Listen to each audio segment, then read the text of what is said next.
ځینې خلک د عذاب قبر نه منکر دي داسې خلک شته چې هغوی د قبر د عذاب نه منکر دي تاسو به د فیسبوک او د موبایلو باندې اورئ که نه یا زما ورونو دغه قارون چې په ځمکه کې الله پاک نه ایسته دا به څومره وخت ژوند دی په دې ځمکه کې دنیایي ژوند به د څومره 2 منټه به 10 منټه به نو ولې رسول الله صلی الله علیه وسلم فرمایي چې دا به د قیامت پورې د عذاب ورکولی کېږي راشه قرآن عظیم الشان پولاو کا د امام بهقي صاحب یو کتاب دی هغې کې اثبات عذاب القبر د قبر د عذاب په باره کې لیکلی تقریبا چې 250 احادیث پکې راولي د رسول الله صلی الله علیه وسلم مرفوع احادیث پکې راولي چې څوک مړ شي د قبر عذاب به ورته ملاویږي کا ګناهګار او معذب به عذاب به ورته ملاویږي او که صالح او نیک هغه ته الله جل شانه راحت ورکوي خوشحالي به ورته ورکوي یاد ساتئ که د قبر د عذاب نه څوک په صحیح طریقې منکر شو دا مسلمان نه دی امام شافعي صاحب فرمایي دا مسلمان نه دی امام ابو حنیفه صاحب فرمایي دا مسلمان نه دی امام مالک صاحب فرمایي دا مسلمان نه دی امام احمد بن حنبل صاحب فرمایي دا مسلمان نه دی ټول امامان په دې باندې متفق دي چې دا سړی مسلمان نه دی احادیث په دې باندې متفق دي چې دا سړی مسلمان نه دی د قرآن عظیم الشان آیتونه په دې ګوالي چې دا سړی مسلمان نه دی راشه د قرآن عظیم الشان ته کولاو کا او په هر یو آیت کې وګوره ته ډېر آیتونه به داسې پیدا کړي چې هغه د قبر عذاب ته صراحتا ځینې دلالتا دغه رهنمایي کوي چې د قبر عذاب شته څنګه د قبر د عذاب نه منکري دي دومره حدیثو سره به څه کوي که ته دا خو احادیث دي دغه قرآن چې مو تا ته راغلی زما وروره دا قرآن چې کوم زما ستا په لاس کې دی دا تا د چا نه یاد کړي دا ډایرکټ نعوذ بالله الله جل شانه ویلي چې پلان کیا دا زما قرآن در واخله دا زما قرآن دی الحمدلله نه تر والناس پورې دا زما کلام دی ښه دا ومنئ داسې شته دا قرآن موتا ته چا رسولی ووایي رسول الله صلی الله علیه وسلم رسول الله صلی الله علیه وسلم ته وحی راغلی پټه فرشته راغلی پټه وحی راغلی چا لیدلی موږ چا لیدلی صحابو کې ځینو خلکو جبرائیل علیه السلام لیدلی ټول صحابو نه دی لیدلی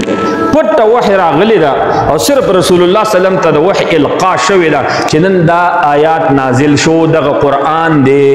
دغه رسول الله صلی الله علیه وسلم موتا ته ویلي چې دا قرآن دی ورنه بل ثبوت شته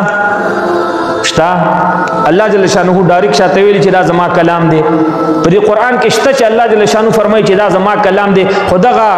موږ ته چا دغه آیات را رسولې دا رسول الله صلی الله علیه وسلم را رسولې دی نو چې اوس د رسول الله صلی الله علیه وسلم د خولې مبارک نه دا مني چې دا د قرآن آیات دی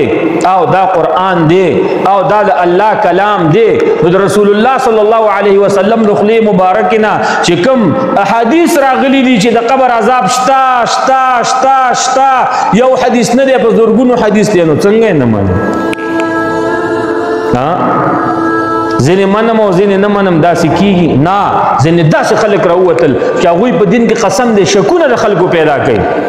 هغوی د خلکو ذهنونه اړوي هغوی علم دی دپاره کړی چې په دین کې شک پیدا کړي د خلکو په علماو باندې خلک چې دی هغوی شکین په قرآن باندې خلک شکین کی د رسول الله صلی الله علیه وسلم په حدیثو باندې په شک کې واچي د داسې خلکو نه محترمو ځان وساتئ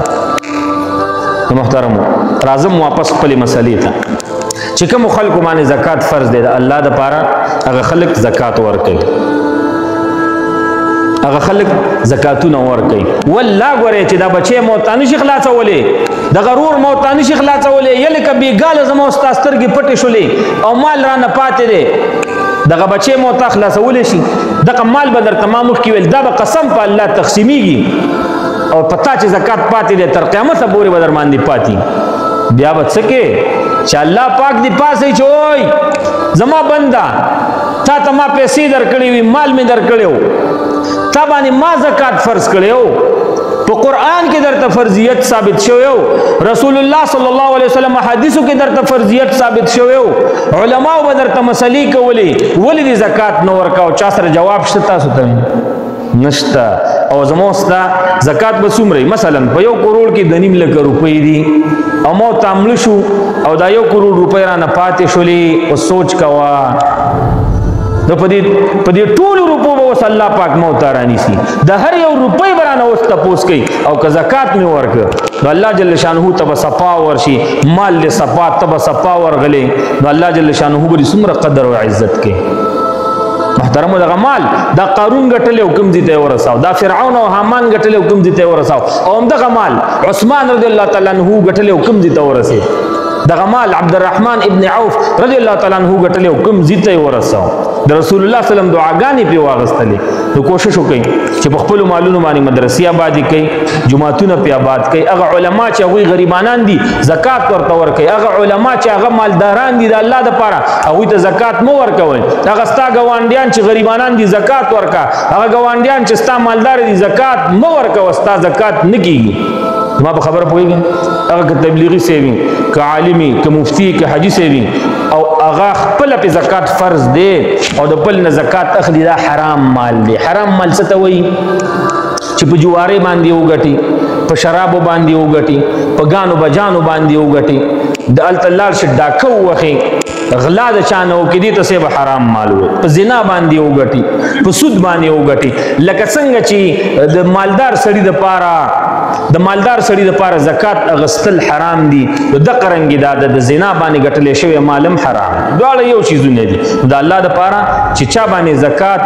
اغستل ورته حرام دي او ګناه د هغوی زکات نه دي خپله دې راوداږي دې میدان ته او مسلمان رور ترې مسلمان خور ترې زکات ورکړي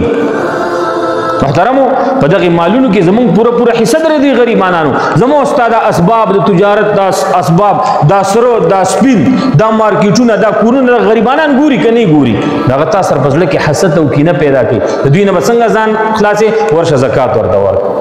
ورشه هغوی دپاره لارې جوړې کړه ورشه هغوی دپاره کپړې واخله ورشه هغوی ته پیزار واخله زکات داسې نشي ادا کولی مثلا چې ته لاړ شي مثلا زمونږ د بازار د تاڼي دا پول پرېوتی که نه او د الله خلکو دپاره بنده ده او تا سره زکات مال دی او ته ډایرکټ سیمټ راوړي او دا سریا سیخان راوړي ګلکاران راولي او د تاڼي دا پول پرېوتی مسلمانانو ته ډېر تکلیف دی د خپل زکات روپۍ پې لګوم دا زکات نه شو دا صدقه شو زکات دې په ذمه پاتې دی زکات به څه کې بل سړی به د مال مالک کې بغیر د شرط نه بغیر د اجرت نه یلکه یو چا ته دغه پیسې ورکړي چې ورشه د تاڼي پول پرېوتی دی دا زکات مال دی تا ته در کوم ته پې د تاڼي پول جوړ که زکات دی ونه شو ولې شرط دی پېښی دی په زکات کې او په چا شرطونه نه ږدي چې دا زکات مال واخله او ورشه پلانکۍ مدرسه کې ولګوه دا زکات مال واخله ورشه او په پلانکۍ ټرسټ کې ولګوه نه د هغه خوښه ده که پول پې جوړوي او که نه پې جوړوي که بچو ته پې اوړه راوړي که غوړي راوړي او که پول پې جوړوي که جومات کې لګوي خو شرطونه به پې نه ږدي که شرط یې پې کېښوده نو صاحب زکات دې نه دی شوی دوباره به دا زکات ورکوي زما په خبره باندې پوهېږئ